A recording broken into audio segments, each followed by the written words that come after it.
Hello, everybody. My name is Beckwith, Paul Beckwith. And in this video, I'm going to talk about why there was such a change in weather patterns in early to mid-November up until where we are now in, just about a week before Christmas. Basically, I'm going to talk about the stratospheric polar vortex and how it's had a sudden pattern change starting mid towards the end of November, and that's continued. So the warm weather, especially in North America, deep down in the south, suddenly became stormy, lots of snow in numerous regions. So this pattern also affected what's going on in Europe and other places. And it's because of the relationship of the atmospheric circulation in the upper atmosphere, the stratosphere, and how that connects to the jet streams in the troposphere, basically near the layer that divides the lower part of the atmosphere, the tropopause, with the upper part. The tropopause altitude is typically about 17 kilometers above the surface of the Earth near the equator, and it decreases to about 7 kilometers altitude at both of the poles. So I've got my Sherlock Holmes detective hat on because this is really trying to piece out the different parts of the puzzle, which I'll do for you, starting with the great app, Earth Null School.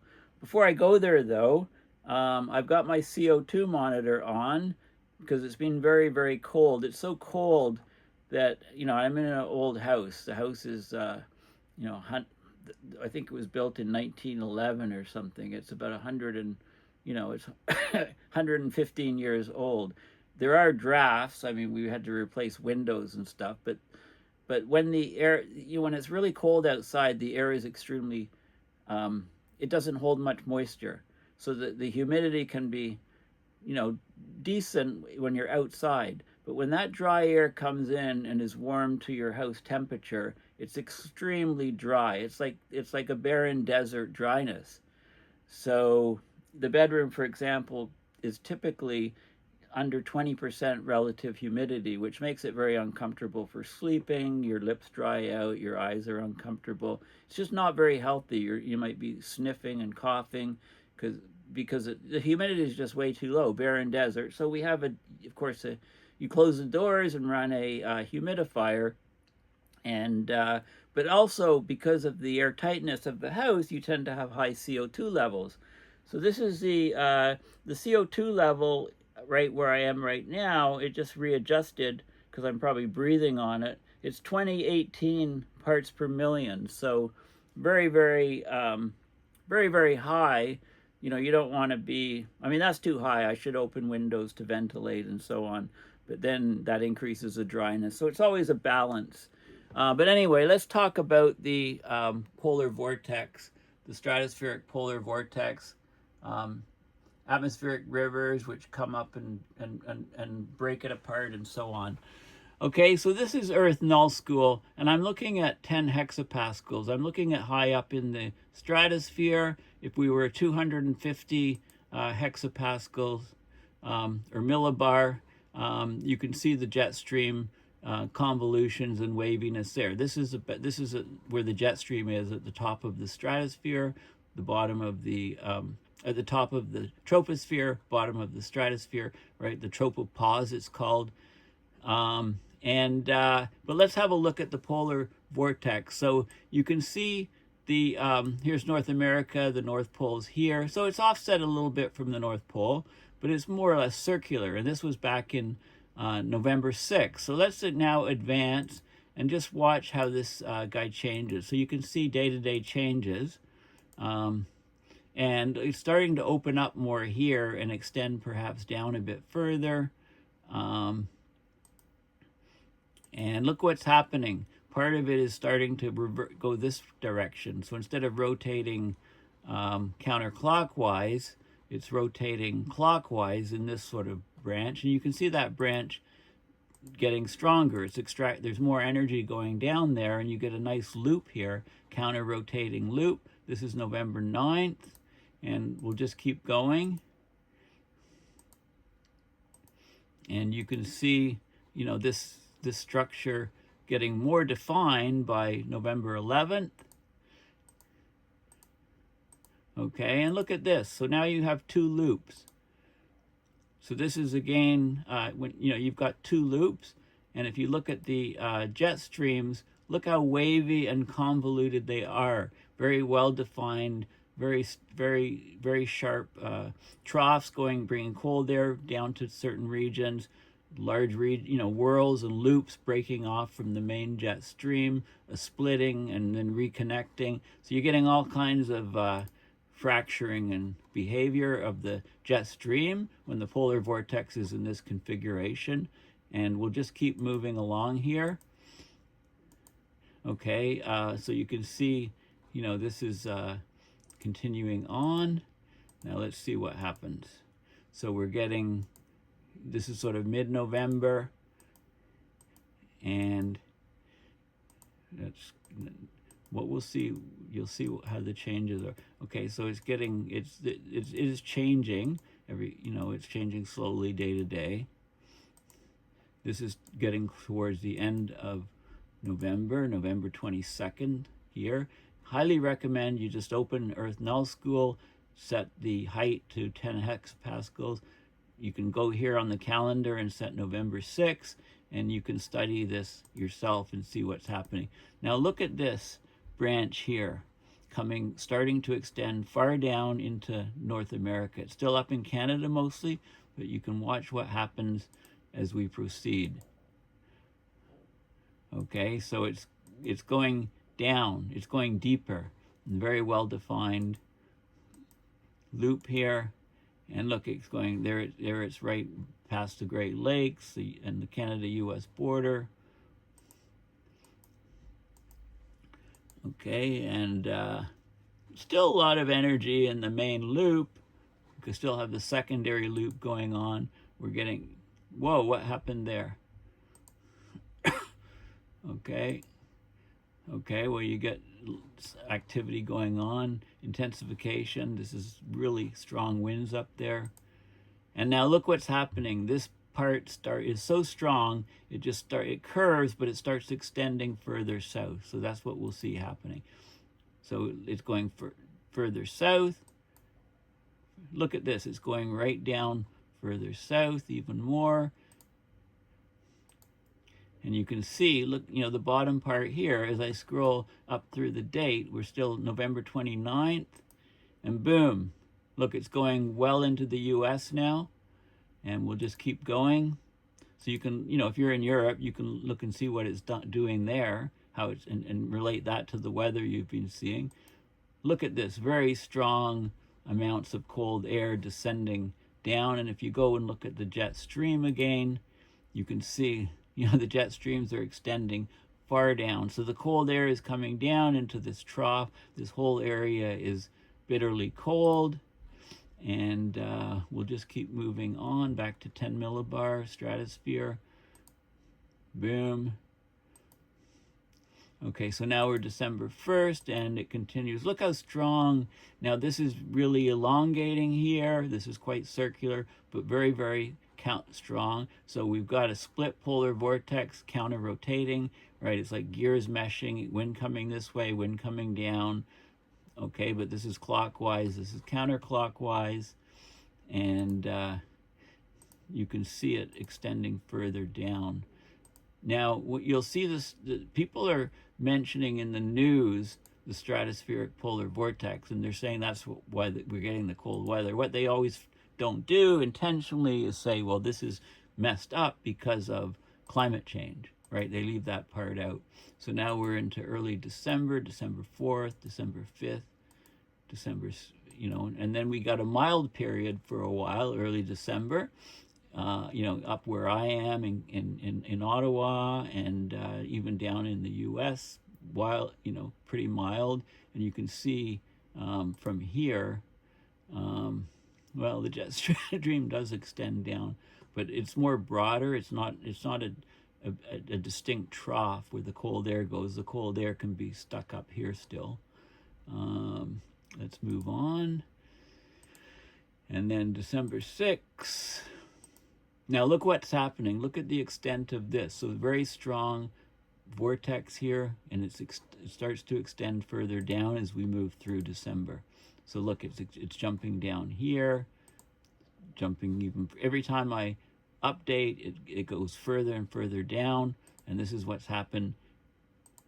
Look at this, going deep down into the US, all this cold air being forced, and you can see in the troposphere you're getting more of a trough in some areas here.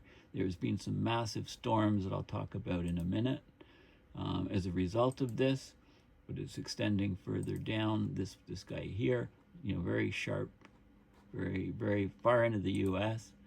This is December 10th, and look at this. So look at this trough here, or this extension of the polar vortex. And we'll go to present day, December 12th. It's pretty persistently down, so we're getting a string of very, very cold weather where I am in Ottawa, and it's going deep down into the US. And we have warm Gulf of Mexico, moist air coming up, clashing with this cold air, causing several feet of snow in many different regions. So this is December 16th, and I'll just go up to December 20th now. And then it backed off a little bit in the last few days. Okay, so that's basically what's been happening. This is a good graphic, the science behind the polar vortex. So we've got this is an example of a stable polar vortex. The cold air is contained. This is in the stratosphere, and lower down in the top of the troposphere, bottom of the stratosphere, you get a strong jet stream, not many ridges or troughs, so the cold air is contained in this region. What happens is when you get the wavy polar vortex, then you get a tropospheric, the jet stream, tropospheric waves you start getting strong ridges and strong troughs. So the warm air moves up into the strong ridges, the cold air moves up down into the strong troughs. So there's the warm air moving north and then the trough, and you get this very wavy, stuck jet stream, and you get cold air penetrating deep down into areas. So you get some record low temperatures in areas you wouldn't expect them, and record high temperatures up at high latitudes. Okay, so this is a great graphic showing the polar vortex relationship to the jet streams. So this would be the jet stream again here. Huge difference in the two things. When we talk about sudden stratospheric warming, sudden warming up in this region can tend to split the polar vortex, and then you get this sort of outbreak happening. We're also in a La Nina, weak La Nina, which is contributing. Okay, so let's look at the most recent polar vortex collapse in November, December, because there was a strong one. If you search for the polar vortex collapse, it most likely brings you to the March, April one of this year. Very, very strong collapse. So we want to look at the more recent event. So the most recent event, we had an unusually early major disruption and partial collapse of the Arctic stratospheric polar vortex. Began in late November 2025, and the impacts propagated into December in the troposphere across North America and the North Atlantic sector. We had some massive storms. So basically the forecasts and observations, so the forecasts were very good actually. The observations played out to the forecast, showing a strong sudden stratospheric warming, SSW, developing in the Arctic in the last third of November. There was peak warming and vortex disruption around 25th of November, and you can go back to Earth Null School and check that, which is unusually early in the cold season for such a major event. So we had a high latitude stratospheric, the anticyclone, anti-vortex displaced. This is where we had the main thing was going counterclockwise, and then the secondary loop was going clockwise, and it was displaced from the North Pole. Normally, in an ideal situation, the stratospheric polar vortex rotates around the North Pole. So it weakened the polar night. So basically, weakened the polar night jet. It was one of the earliest polar vortex collapse events in the satellite era. Okay, so we're setting records in all aspects. Rather than a clean midwinter split, there was a strong displacement and weakening, led to a split configuration, distinct lobes extending into North America towards the North Atlantic. Okay, so this allowed Arctic air intrusions into Canada and the northern and eastern US with below normal temperatures and snow potential. And we ended up, that snow potential was realized. Okay, so basically, so we had this deep North Atlantic extratropical cyclone, and they call it there's bombogenesis when the pressure drops a millibar an hour for 24 hours. It's called explosive bombogenesis or bombogenesis, okay? Deepened towards roughly 930 hexapascals south of Greenland. So this is a very strong, this is almost tropical storm or hurricane-like pressure lows. So it was like a cold hurricane, if you like. 930 hexapascals central pressure south of Greenland, hurricane force winds, blizzard conditions around Newfoundland. Okay, we have a weak La Nina background, which favors colder, more block patterns, likely reinforce the circulation anomalies caused by the polar vortex disturbance. And, there is a strong context here. We're getting rapid Arctic warming. We're getting massive sea ice loss. The Arctic's getting darker, so it's absorbing more sunlight, warming. It says here at roughly 4 times the global mean rate, right? Depends on the latitude. It can be 5 to 8 times if you're up higher, at higher latitudes. So it's becoming a very important factor, we're getting more frequent and more intense polar vortex disturbances, and this is the smoking gun, if you like, this very rapid Arctic warming. And I've talked about this for many years, actually. So when we get an early sudden stratospheric warming and polar vortex collapse, we're going to get more cold outbreaks, and the storm tracks are going to be unusual. But it makes it harder to predict what's happening. Okay, so how did the collapse affect U.S. Northeast weather and snow totals? Well, we had some massive snow dumps in the Northeast. We get more high latitude blocking, more frequent Arctic air into eastern North America. So that supports below normal temperatures for the interior Northeast and Great Lakes, because in the La Nina is there. So basically they talk about the interior Northeast, the Adirondacks, greens, whites, inland New York, Pennsylvania, New England, most favored for above normal early season snow. Okay, so they had basically, it's 5 to 10 inch type snow events, more in higher terrain, and then the coastal I-95 corridor, Washington, D.C., Baltimore, Philadelphia, New York City, Boston, often, sharp rain bands and snow bands, depending on, whether, it's getting the moisture from the Gulf of Mexico coming up. And if the cold outbreak has occurred, you get heavy, wet snow. Otherwise, you get a lot of precipitation anyway.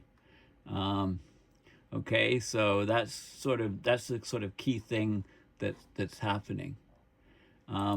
These are some of the images of the most recent polar vortex collapse in November, December 2025. Displaced low. There's some 3D modeling showing it, and there's all kinds of different maps showing the jet streams and the counter-rotating polar vortex. There's this image which I showed you, and you can look at snow patterns and stuff like that. Okay, so lots of good images there.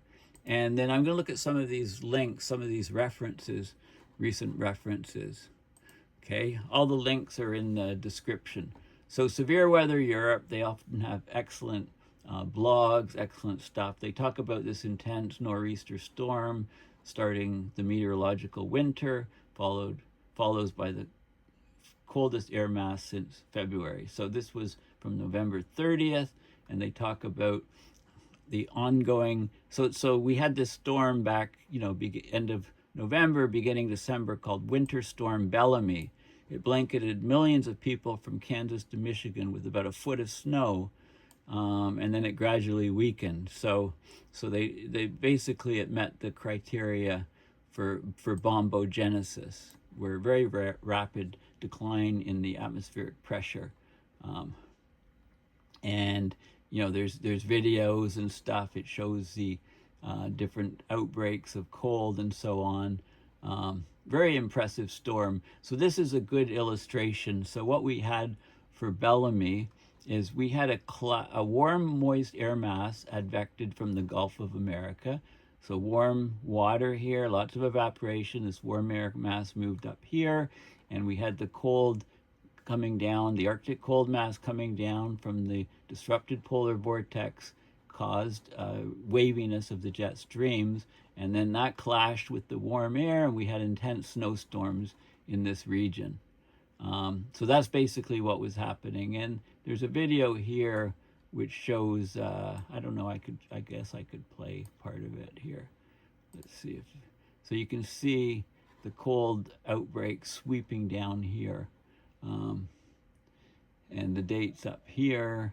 So this is the end of November 29th, and you can see these bursts of cold descending down, and it's meeting with the warm air advecting from the Gulf of Mexico, and the result is, you get the snow. So this is so basically that's what's happening. Okay, and there's some more information there, but that's the gist of it. There were crazy ads on this particular site. So this was a report here from just earlier today, December 20th, 2025. 72 million people at risk.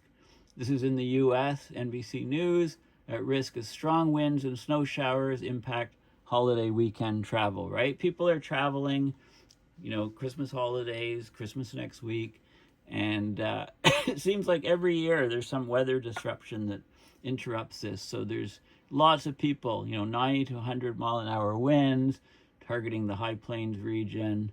I think we set record low temperatures in Calgary, Alberta. There was just a whiteout snowstorm. I think they shut everything basically. So it's not, and that's extending into the US as well. Okay, so 72 million people remain under wind alerts. You might be one of them. High plains, Rocky Mountains, and the Northeast. Strong wind gusts, snowstorms. The wind has been howling in Ottawa here because we had a couple of days, warmer days. It went to like 4 or 5 degrees Celsius, lots of snow melt, and then the cold front came through, and that cold front caused these extremely strong gusts, and so they talk about snow showers, and Montana, snow showers, low visibility, gusty winds created hazardous travel, according to the NWS. Hopefully Trump doesn't cancel the NWS, and then we'll never know about weather anymore. He approved a disaster declaration for the state of Montana due to severe storms, as from a post on his social media. Wind weather advisory. Snowfall 4 to 8 inches, 50 mile an hour winds. I mean, you get whiteouts. Now, there's a couple of good sites referenced here, and you can look at actually power outages, and you can look at flight cancellations. So Colorado airport, really bad weather, airport's basically closed. And also West Coast floods. So we're getting massive West Coast floods, which is the atmospheric rivers coming through, the Pineapple Express coming across the ocean from Hawaii. These atmospheric rivers, often can extend up into the stratosphere and split the polar vortex, and be responsible for those sort of polar vortex breaks that I've just discussed. Okay, so basically, let's have a look at some of these things, like huge amounts of rain. Localized 6 to 12 inches in the mountains and foothills. This is very bad, can cause landslides, etc. Flash flooding events as the water accumulates in the valleys, affects local streams and rivers, debris flows, right? So there, large mountain snow in the Sierra Nevada. Right, National Weather Service advised residents stay away from rivers and creeks and so on. So let's have a look. This is updated right now. This is poweroutage.us. It shows a map of the U.S. and it shows the different states. So look at the atmospheric rivers coming into California, 105,000 plus customers without power, and then in Colorado, 47,000 people without power. And this is due to the whiteouts and snowstorms. So the warm air is clashing with the cold air from the Arctic and causing lots of problems with power there. And then you have Pennsylvania, New Jersey, and Maine, massive storms with power outages. You can also look at air travel. So this is flight aware. Is what it does is it gives you the status. So the total delays in the U.S., this is in the U.S., total delays within, into, or out of the U.S., total cancellations. So you can see by airline, the different cancellations of flights, airports. So they're also having some bad weather going on in Amsterdam. That airport many cancellation and delays. Atlanta, Seattle, Tacoma. This is from the rainfall. Okay, so you can see the, and this is by origin airport and destination airports. You can see, this when the polar vortex collapses or changes nature, then watch out. I mean, there's lots of problems. Now, I want to talk about a very related subject, about NCAR, National Center for Atmospheric Research.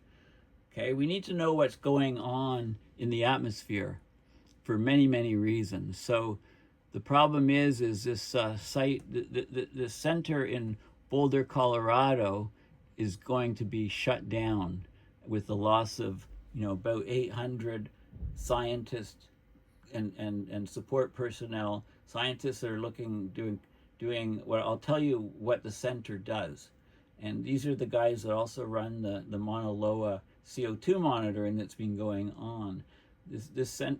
I'll tell you a bit about the history of NCAR and stuff, but let's have basically this is CTV. This is a Canadian site, and Canadian climate experts say the dismantling of a major U.S. research center could drive some of the world's top climate scientists north of the border. So, Canada, we could become the next destination, the next go-to place for the world's top climate scientists. I mean, you've already got me here, of course, but anyway, this shutdown is crazy. This is a major U.S. research center, NCAR. The U.S. National Center for Atmospheric Research, NCAR, in Colorado, being shut down by the Trump administration. They've accused the lab of being one of the largest sources of climate alarmism in the country, so they're just stamping out climate change research. More than 800 people work there. It's a cornerstone of climate and weather research. It's not just climate, it's weather, it's solar stuff, sun stuff, anything to do with the atmosphere, lower atmosphere, upper atmosphere. It plays a key role in forecasting severe weather. So how are we going to be able to, if you can't forecast severe weather, the ramifications to where it hits are far, far worse. The preparations, you just don't know. You don't have no lead time to prepare. It improves responses to natural disasters by predicting this. Okay, it's managed by a nonprofit consortium, more than 130 colleges and universities. It educates loads of people. So there's alarm. I mean, the closure boils down to an attack on climate science. Okay, it's not only applies for Canada, but to really almost every other country in the world. We're going to be less able to deal with some of the changes we see in climate going down the road into the future with the closure of this site and emergency responses and so on. So anyway, Canada, will probably gain a lot of these people. We need to set up some similar places to what NCAR is doing now. We need to mimic NCAR. So if you have any say within the government of Canada, you can talk about this. So this is a great site, Wikipedia site, National Center for Atmospheric Research. This is what's being closed down. Okay, it's federally funded research and development center, Boulder, Colorado. It was founded in 1960. Okay, think about that. It's been around for it's been around for 65 years. Okay, it's and it's just going to be closed because you get in a government that says there's nothing, climate change is alarmist, it's a hoax, whatever. It's supported by the National Science Foundation, managed by UCAR, University Corporation for Atmospheric Research. Okay, so look, they look at topics they look at Earth system science, like climate science, meteorology, so weather, extreme weather, the chemistry of the atmosphere, solar weather, space weather, environmental and societal impacts of weather and climate. The labs have specialized instruments for doing this stuff. They have research aircraft for flying into storms and so on to monitor what's going on, flying into hurricanes, things like that. Supercomputers, running models, atmospheric models, and data sets. So they manage multiple facilities. Supercomputing Center in Cheyenne. The Mauna Loa Solar Observatory is the observatory on Hawaii that's been keeping a record of greenhouse gases in the atmosphere since forever. Well, since the late 50s, early 60s. And yeah, I mean, if that closes too, it's just catastrophic for science, not just climate science, but all aspects of science. It makes it, the director announced a planned closure alleging climate alarmism. Like, really? I mean, this is a crime against humanity. They developed loads of stuff there, like laser radar, LIDAR. Radar stands for radio amplification, detection, and ranging. LIDAR is light is the light version instead of radio signals. The radio part of the electromagnetic spectrum, it uses light. It's a key archaeological tool. We have satellite-based LIDAR, can find new, evidence of previous archaeological previous sites of civilization that we don't know about from space, like remote sensing, studying the Earth's atmosphere with specialized instruments, research aircraft, high-performance computing and cyber infrastructure, the Mauna Loa Observatory, field campaigns, atmospheric models, like community Earth system model, the weather research and forecasting model, whole atmosphere community climate model, and so on, right? So, and they give more detail of the research areas. Climate is just one of them. Meteorology, weather, short-term forecasts, weather forecasting and predictability, weather's effect on climate, hurricanes, tornadoes, severe storms, and then the environmental and societal impacts, but also pollution and air chemistry, aerosols, different dust particles in the atmosphere, ozone layers, chemical evolution and transport. They look at sun and space weather, structure of the sun, different effects of solar corona, solar cycle, sun's effect, like space weather, and then other components of the Earth system, like the hydrology, the water. And, they've come up, Kreutzen was there, got a Nobel Prize in chemistry in 95. I mean, this laboratory is so important, and it's just going to be killed, right? If it's dismantled. So on December 17th, just a few days ago, the director of White House Office of Management and Budget said that the NSF would dismantle NCAR, and this Mr. Vogt, he is one of the architects of Project 2025. So this is one. So that document, Project 2025, basically outlined what Trump was to do, and he just says to his guys, "Okay, let's do it. Everything in here, let's do." This is why you're seeing repeated hits to stuff in infrastructure, groups, etc. Like there's a plan that was published, and this is what Trump was denying. Oh, we don't know anything about that, during the electioneering.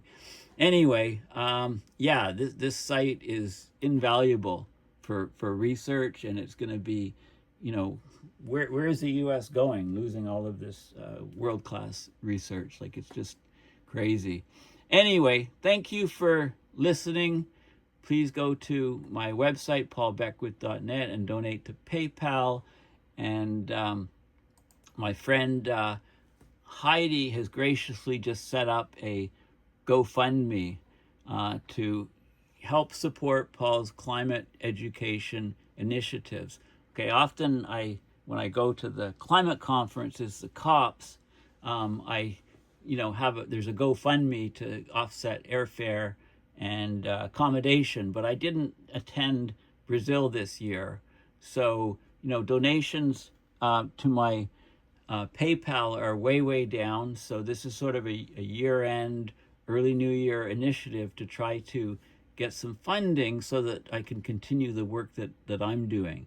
I know that the donations to many different groups, nonprofits, organizations, etc., is way down, whether it be through inflation or just fatigue from people, listening to all the news and just getting discouraged.